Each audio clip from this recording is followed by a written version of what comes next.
Caffeine causes headaches. Caffeine is a double-edged sword. The best way to cure a hangover is hangover food.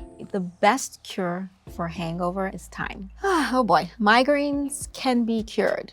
Migraines cannot be cured, and I am sorry to deliver this news today. I'm Dr. Deena Kuruvilla. I'm a neurologist and a headache specialist with the Westport Headache Institute in Westport, Connecticut. Hi, I'm Dr. Cynthia Armand. I'm a neurologist and headache specialist at the Albert Einstein College of Medicine and headache fellowship director at the Montefiore Headache Center. And today we'll be debunking myths about headaches and migraine.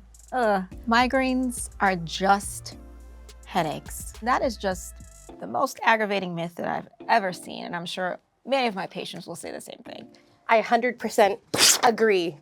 A headache is a very non-specific term for having discomfort or pain in the head. Migraine is a neurological disorder that's not only headaches, but is associated with nausea, with vomiting, with sensitivity to light, with sensitivity to sound, and so many other symptoms. It's a disease just like asthma, just like diabetes. So within migraine disease, there are migraine attacks, and an individual can have many or very little of them. It's very important to know the difference between headache and migraine because the treatments are different. A nap will cure your headache. There really isn't evidence to show that a nap is helpful for managing a headache or migraine. Many of my patients tell me that they take medication and then they go take a nap. And by the time that they wake up, the headache or the migraine attack is gone. That creates a false sense of treatment. I've certainly found that sleeping too much or sleeping too little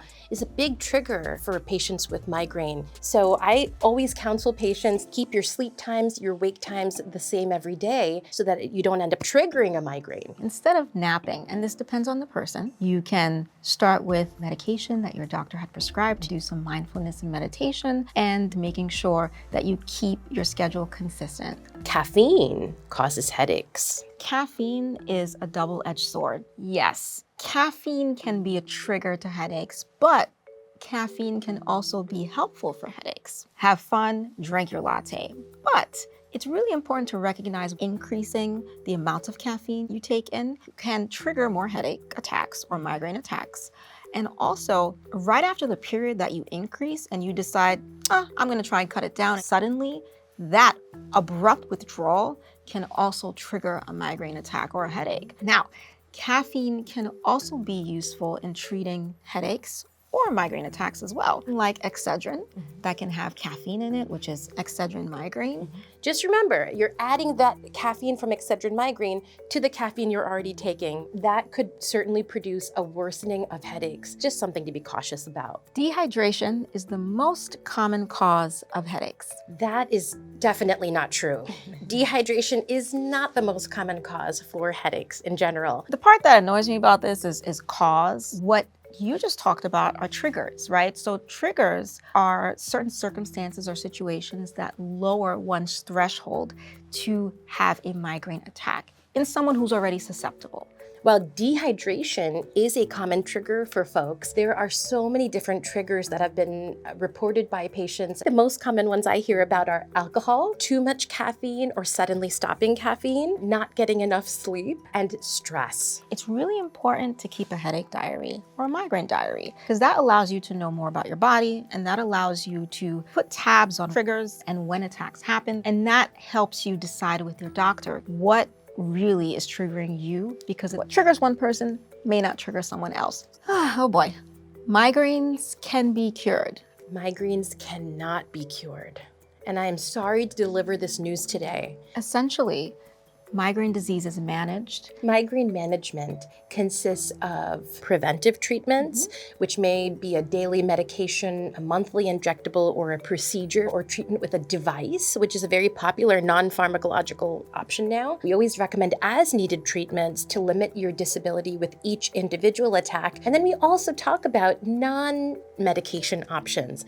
We talk about meditation, mindfulness, acupuncture, vitamins. There are so many options available now that you can seek help to really get your life back. The best way to cure a hangover is hangover food. There's no cure for hangovers. The best cure for hangover is time.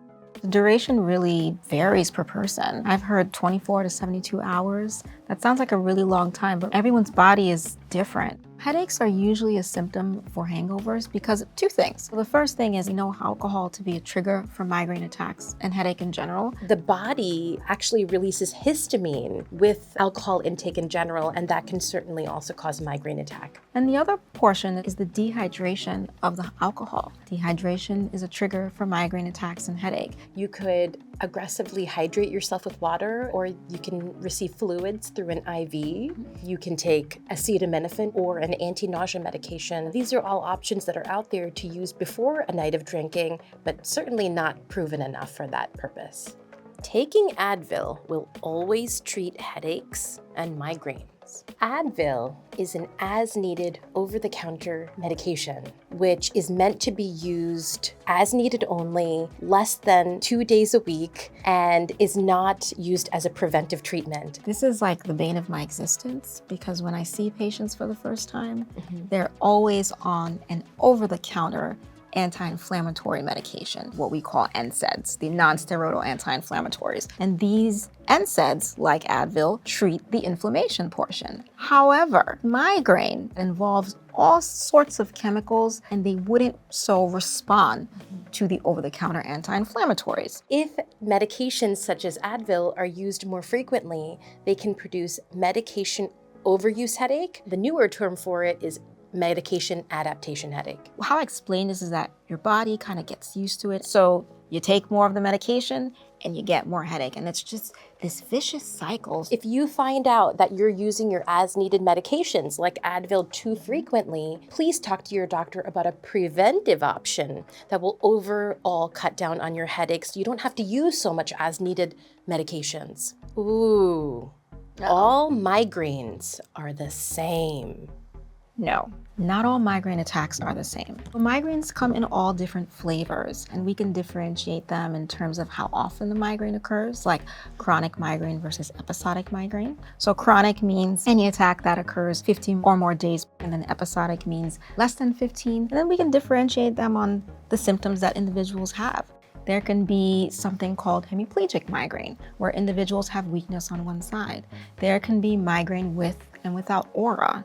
And what aura is a transient neurologic symptom, which could be something that you see in your vision that comes along. It could be numbness on one side of your body. It can be difficulty talking. And then there can be other specific ones like retinal migraine that's specific to the eye. The different types of migraine have different risks and different management patterns. For example, people who have migraine with aura may be at a slightly higher risk of stroke. There may be a specific treatment that works for that type of migraine. So for counseling purposes and treatment purposes, we really need to know what type of migraine you have.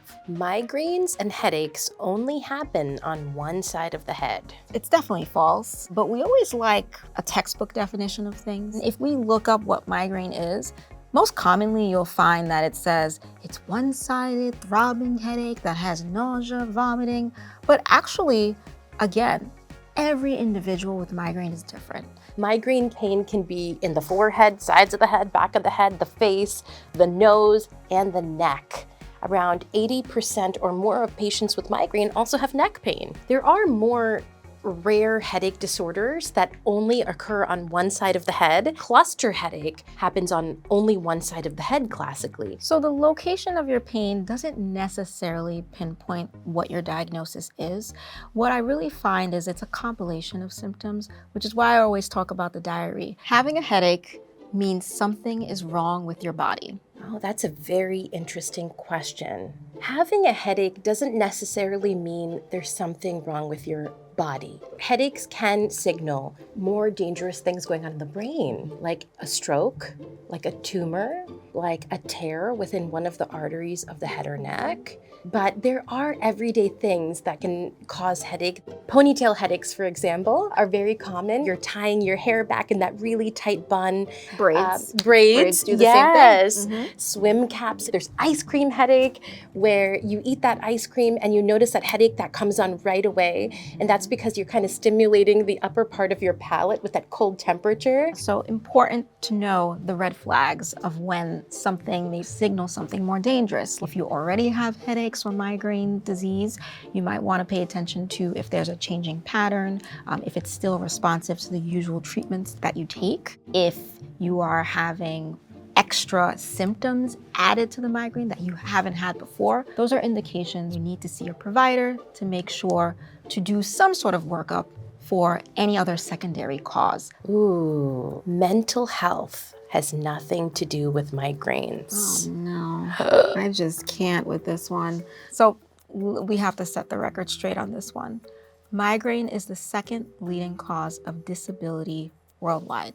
And actually, 50% of individuals with migraine do experience anxiety disorders. And what that's called is comorbid conditions. We know that depression, anxiety, and other mood conditions are more likely to happen with individuals with migraine. Migraine affects individuals at home, their ability to take care of their family, their ability to earn a living, their ability to enjoy and engage in social interaction. And a lot of the times that leads to guilt. That leads to a sense of worthlessness. And if you don't treat one condition, it's difficult to treat the other. What we do is we treat both at the same time. Many of the brain chemicals that are released during a migraine attack, like dopamine, serotonin, norepinephrine, they're the same chemicals that are also involved in mood disorders like depression and anxiety. So a lot of these medications that are first indicated for mood disorders actually work well in individuals with migraine. And there are individuals who specialize in both migraine and mood disorders that can help. So, do you want to do the honors? Sure, I'd love to. Good. Let's really rip this one up. Headaches and migraine disease are quite complex. They're experienced differently in many different individuals. So it's really important to keep a diary. Keep track of your individual triggers and what really makes your headaches worse. And have that dialogue with your provider in order to help with proper management and treatment.